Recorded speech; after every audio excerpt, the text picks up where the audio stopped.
¿Qué tal, amigas, amigos, hermanos todos? Hoy meditaremos sobre el tema de Espíritu Santo, dedo de la diestra de Dios, según aquella hermosísima expresión del cántico Veni Creator Spiritu.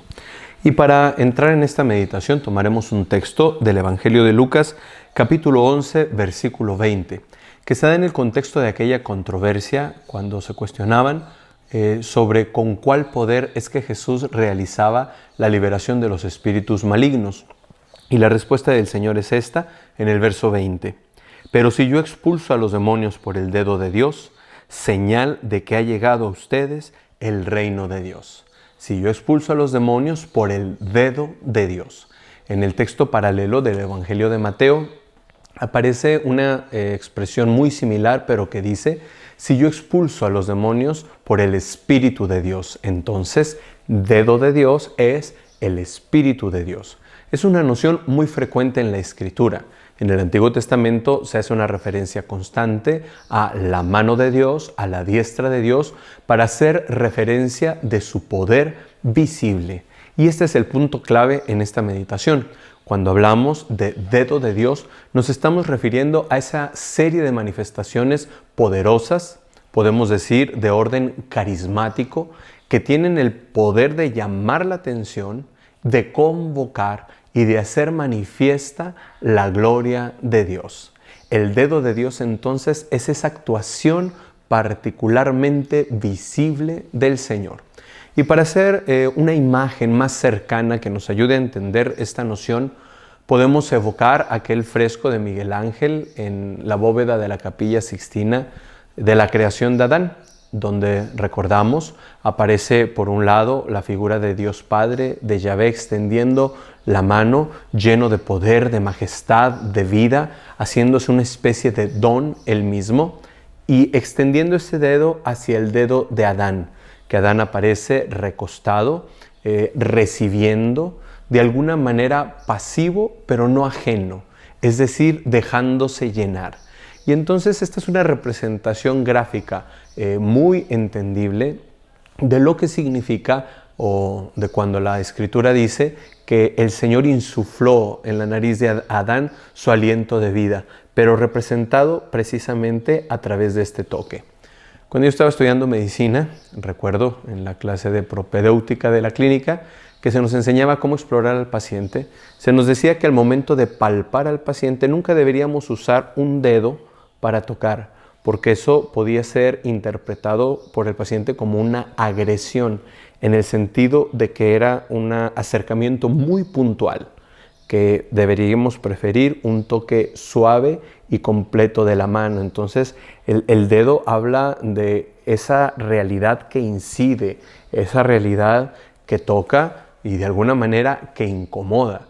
Y precisamente así es la actuación del Espíritu Santo. Decía en algún libro el padre Emiliano Tardif que nosotros queremos tomar el viento del Espíritu y hacerlo un aire acondicionado según nuestra perspectiva, según nuestro proyecto, según nuestra comodidad, lo cual parece muy bueno y sin embargo le quita esa potencia de aire, de viento huracanado que manifestó el Señor en el Pentecostés. En el capítulo 11 de Corintios se hace una referencia que a unos se les ha dado el don de hacer milagros. Y el dedo de Dios está muy relacionado también con la noción de milagro. Aquí conviene que vayamos a un texto del libro del profeta Isaías, que precisamente toca este punto. Es capítulo 29, versículos 13 y 14, que dice: Dice el Señor, este pueblo se me acerca de palabra y me honra solo con sus labios, pues su corazón está lejos de mí, y el respeto que me demuestra son preceptos enseñados por hombres. Por eso he decidido seguir haciendo maravillas con este pueblo, haciendo portentosas maravillas. Dejaré a los sabios sin su sabiduría y eclipsaré la listeza de sus listos. Fíjense, ante la cerrazón, ante la superficialidad, ante la hipocresía, podemos decir, de una vivencia de fe bastante superficial, Dios dice: yo seguiré haciendo mis milagros, mis portentos, mis maravillas. Y esta fue una experiencia muy común en la iglesia del primer siglo, lo que llamamos iglesia primitiva. Si nosotros repasamos el caminar de Hechos de los Apóstoles, vemos cómo frecuentemente se habla de estos milagros, señales, obras de poder, como una garantía de que aquello que los apóstoles predicaban era absoluta y completamente verdadero. Claro, hay un milagro ordinario, nuestra misma existencia, nuestra misma vida, es un milagro de parte de Dios. Un milagro en el orden natural, es difícil explicar esto, pero hay milagros en el orden sobrenatural auténtico, es decir, introducirnos a la dimensión de Dios, y ese es el milagro de la gracia.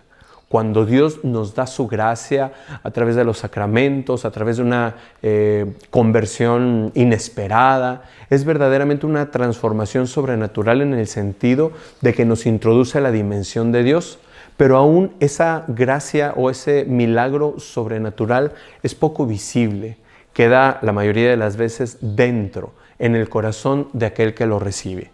Sin embargo, están estas obras de poder, que en griego se usa la palabra dynamis, para hablar precisamente de energía. De dynamis viene también la palabra dinamita. Entonces, estas expresiones explosivas, vamos a llamarles así, nos ayudan a testificar el Evangelio de una manera inmediata. Claro que cuando alguien vive el milagro, no es lo mismo que cuando alguien más platicó lo que había sucedido en aquel momento. Es decir, el milagro tiene generalmente un efecto inmediato en aquellos que son testigos y poco más allá va perdiendo su fuerza. Por eso la iglesia primitiva, cuando se ve perseguida, en lugar de decir, ay Señor, que ya no nos persigan, por favor, que ya no suframos, dice, no, Señor, te pedimos que sigas obrando señales, milagros, prodigios, curaciones, en el nombre de tu santo siervo Jesús. ¿Cuál sería la invitación? Pretender poseer o lograr poseer el don de milagros sería un extravío total. Dios hace los milagros cuando Él quiere. Sin embargo, de nuestra parte, podemos tener una actitud abierta, una fe expectante, y eso propiciará que Dios siga obrando sus maravillas. Recuerdo mucho una homilía de Papa Francisco en estas misas entre semana, cuando tenía acaso unos meses de haber sido elegido, donde él daba testimonio de un milagro del que le tocó saber. Digamos, no fue testigo inmediato en el momento que sucedió, pero lo supo de primera mano. Y decía el Papa Francisco, si tuviéramos una oración más valiente, más arriesgada, más atrevida, veríamos milagros con mayor frecuencia. ¿Por qué? Porque las maravillas de Dios no se han agotado, porque nuestro Dios sigue siendo maravilloso. San Cirilo de Jerusalén hablaba en alguna de sus catequesis de dos maneras de fe. Una fe, podemos decir, en el orden intelectual, así lo decía él, que es lo que nosotros entendemos ahora como fe teologal. Es aquella fe que acepta la verdad revelada, digamos en la mente, pero también en el corazón, y se adhiere totalmente a aquella verdad que se nos ha dado. Y sin embargo, San Cirilo habla también de otra fe. Podemos llamarle una fe activa, una fe de poder, que es precisamente aquella que nos lleva a ver las maravillas del Señor. Preguntémonos en este camino hacia Pentecostés si verdaderamente estoy yo abierto a esta actuación de Dios. Si yo les preguntara, ¿tú crees que Dios hace milagros? Seguro todos me responderían que sí.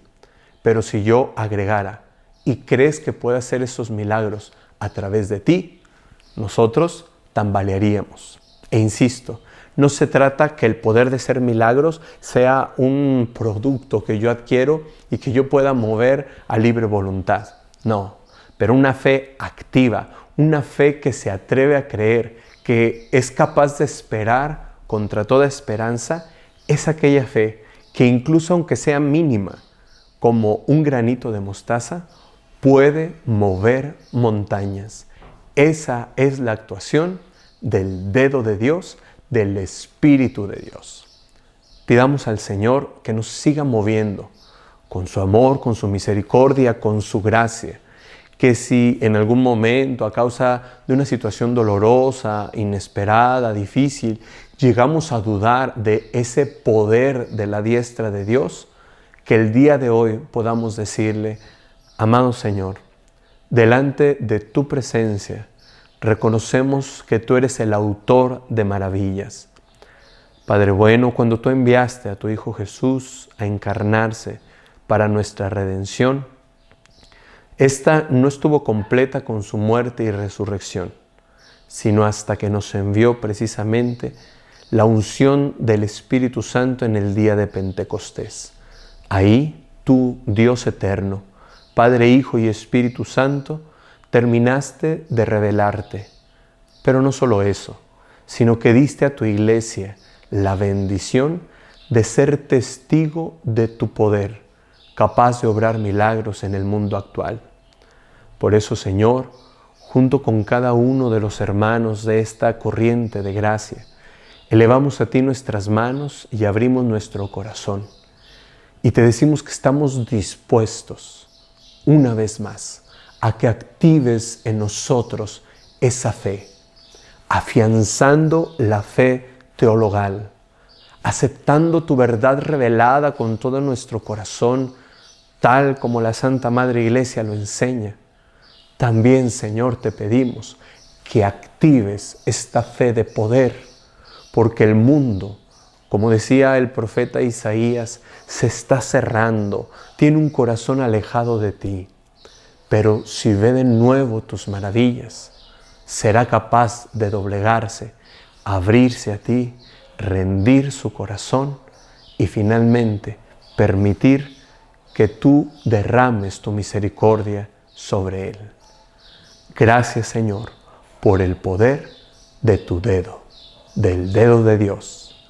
Gracias, Señor, por el Espíritu Santo. Amén.